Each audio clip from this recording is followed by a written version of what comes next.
Welcome back guys. तो आज की इस वीडियो में हम देखेंगे कि हमारे पास ऑपरेटर प्रेसिडेंस क्या चीज़ होती है।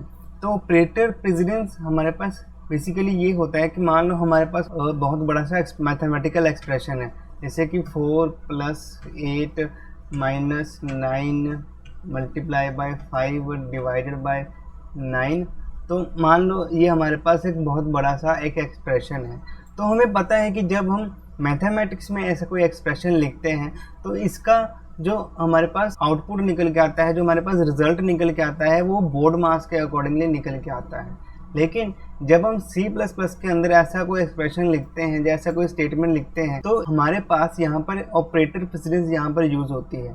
तो ऑपरेटर प्रेसिडेंस आखिर होती क्या है कि हमारे पास जो कौन सा जो ऑपरेटर है वो ज़्यादा हाई प्रायोरिटी लेगा और कौन सा जो ऑपरेटर है वो लो प्रायोरिटी लेगा। मतलब कि अगर यहाँ पर प्लस है माइनस है तो कौन सा जो ऑपरेटर है जिसको हमारा जो कंपाइलर है पहले एग्जीक्यूट करेगा और दूसरे वाले को बाद में एग्जीक्यूट करेगा। तो मैं अब यहाँ पर CPP रेफरेंस वेबसाइट पे आपको ले आया हूँ। तो आप देख सकते हैं कि हमारी सबसे हाई प्रेसिडेंस जो रहती है वो स्कोप रेजोल्यूशन की रहती है। उसके बाद हमारे पास फंक्शन कॉल की रहती है, सबस्क्रिप्ट की रहती है। लेकिन फ़िलहाल हम सिर्फ हमारे अर्थमेटिक ऑपरेटर्स की देख रहे हैं। तो अर्थमेटिक ऑपरेटर्स में हमारे पास स्टार, डिवीजन एंड रिमाइंडर, जिसको मॉडुलस भी बोलते हैं, इन तीनों की जो प्रायोरिटी है, जो प्रेसिडेंस है, वो सेम लेवल की रहती है। मीन्स कि अगर हमने स्टार लगाया है, डिवीजन भी लगाया है और मॉडुलस भी लगाया है तो इनकी जो प्रेसिडेंस है वो सेम लेवल की रहती है। और हमारे पास जो प्लस है और माइनस है, इनकी प्रेसिडेंस प्रायोरिटी भी सेम लेवल की है। लेकिन इनकी जो प्रायोरिटी है, जो प्रेसिडेंस है, वो डिवीजन और मल्टीप्लिकेशन से लो है, रिमाइंडर से भी इनकी प्रेसिडेंस लो है। और जो हमारे पास डिवीजन, मल्टीप्लिकेशन एंड रिमाइंडर हैं, इनकी प्रेसिडेंस हमारे पास हाई है। मैं आपको एक बार जूम करके अच्छे से दिखा देता हूँ। हम सिर्फ और सिर्फ इन दो की ही बात कर रहे हैं। तो अर्थमेटिक ऑपरेटर्स की मल्टीप्लिकेशन, डिवीजन एंड रिमाइंडर की जो हमारे पास प्रायोरिटी है वो ज़्यादा रहती है। और हमारे पास जो प्लस और माइनस है, एडिशन एंड सब्ट्रैक्शन है, इनकी प्रेसिडेंस लो रहती है।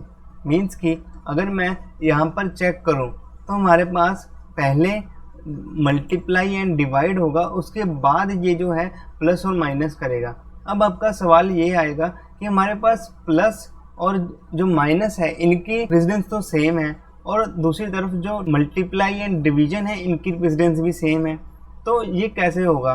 तो इस केस में हमारे पास ये लेफ़्ट टू राइट चलता है। मीन्स कि जैसे कि हमारा जो मल्टीप्लिकेशन है, मल्टीप्लिकेशन हमारा लेफ़्ट में है, मल्टीप्लिकेशन जो है हमारा, ये हमारा लेफ़्ट में है, तो ये पहले एग्जीक्यूट होगा और उसके बाद डिवीजन होगा। मीन्स कि अगर मैं इसको चेंज कर दूं, यहाँ पर मैं डिवीजन कर दूं, यहाँ पर मैं डिवीजन कर दूं 5 एंड यहाँ पर मैं मल्टीप्लाई कर दूं, तो हमारे पास पहले ये डिवाइड होगा और उसके बाद मल्टीप्लाई होगा।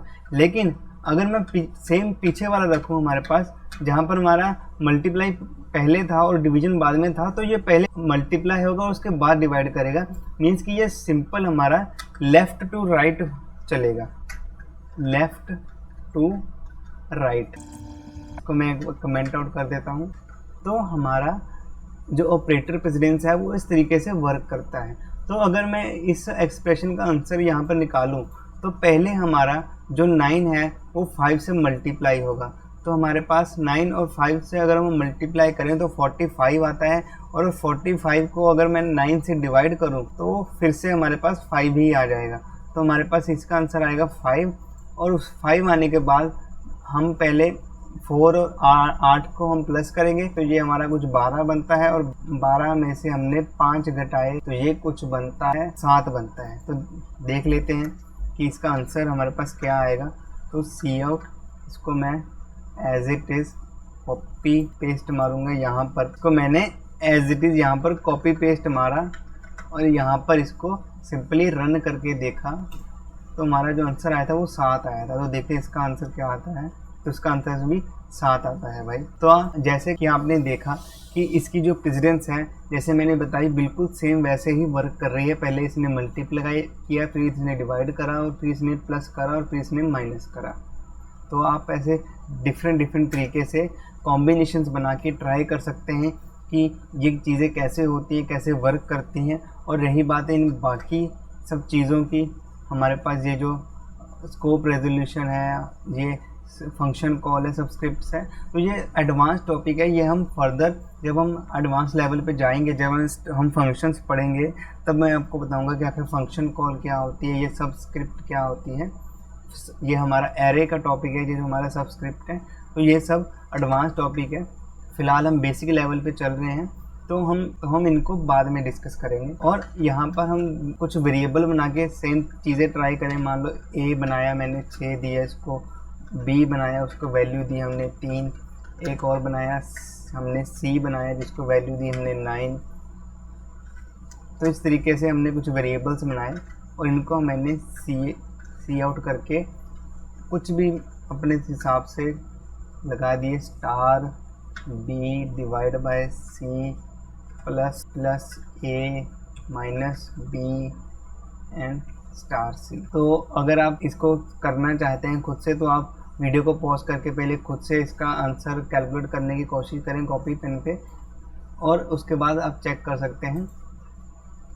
तो यहाँ पर मैं कैंडल लगाऊंगा और इसको हम चेक करेंगे कि इसका आंसर क्या आता है। लेकिन उससे पहले क्या हमें इसको कैलकुलेट करना चाहिए, तो आइए पहले इसको एक बार इवेल्यूएट करके देखते हैं। तो हमारे पास ये जो एक्सप्रेशन बन के आएगा, ये क्या आएगा, हमारी a की वैल्यू 6, फिर हमने लगाया स्टार, b की वैल्यू 3, फिर हमने लगाई डिवीजन, c की वैल्यू हमारे पास 9, फिर हमने लगाया प्लस, और प्लस के बाद क्या लगाया हमने a जो हमारा 6 है, फिर हमने लगाया माइनस, b जो हमारा 3 है, and divide by multiply by c जो कि है हमारा 9। तो एक बार क्रॉस चेक कर लेते हैं इसको। एक बार को हम डबल स्लैश दबा के कमेंट आउट करेंगे। मैं एक्चुअली कंट्रोल स्लैश दबा रहा था तो हमारी पूरी लाइन ही कमेंट आउट हो रही थी।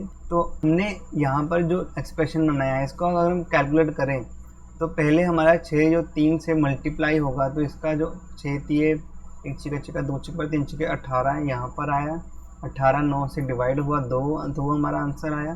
तो 2 के बाद ये जो 3 और 9 है इसको हम मल्टीप्लाई करेंगे, ये हमारा आया 27। तो यहाँ पर आया हमारा 2 और 6 हो गए हमारे पास, 2 और 6 8, और ये हो गया हमारा 27 में हमने 8 प्लस करें तो हमारा 35 आंसर आएगा। तो 35 देखते हैं आता है कि नहीं आता है, या फिर हमने कोई मिस्टेक करी। -19 आ गया, ये -19, एक मिनट ये कैसे आया। तो हमने यहाँ पर क्या किया था, यहाँ पर हमारा ये जो एक्सप्रेशन था ये 2 कैलकुलेट होके आया था, ये आया था 2, और 2 को हमने 6 में प्लस करा तो हमारा बना 8, और ये हमारा आया था 27। तो 8 को 27 में से माइनस करा तो ऑब्वियसली -19 ही आएगा। मैं एक्चुअली यहाँ पे प्लस कर रहा था तो 35 आएगा। तो हमारा -19 आंसर है, बिल्कुल सही है। एक बार यहाँ पर प्लस करके भी देख लेते हैं। हमने यहाँ पे प्लस करा, इसका आंसर 35 आता है कि नहीं आता है। तो इसका आंसर हमारे पास 35 आएगा 35 हमारे पास इसका आंसर आ चुका है। तो ये रही हमारे पास ऑपरेटर प्रेसिडेंस। तो आप ऐसे ही डिफरेंट तरीके के कॉम्बिनेशंस बना के ट्राई कर सकते हैं। आप देख सकते हैं कि डेसिमल में क्या आंसर आता है, लेकिन ये ऑपरेटर प्रेसिडेंस ऐसे ही चलती रहेगी। आपको इसको याद करने की ज़्यादा ज़रूरत नहीं है। वैसे ये ज़्यादा डिफ़िकल्ट भी नहीं है, अगर आप प्रैक्टिस करते रहेंगे तो आपको याद हो ही जाएगी। और ये तो बेसिक्स है, अर्थमेटिक ऑपरेशंस की प्रेसिडेंस तो मोस्टली याद रह जाती है हमको। तो आज की वीडियो के लिए इतना ही। Thanks for watching guys.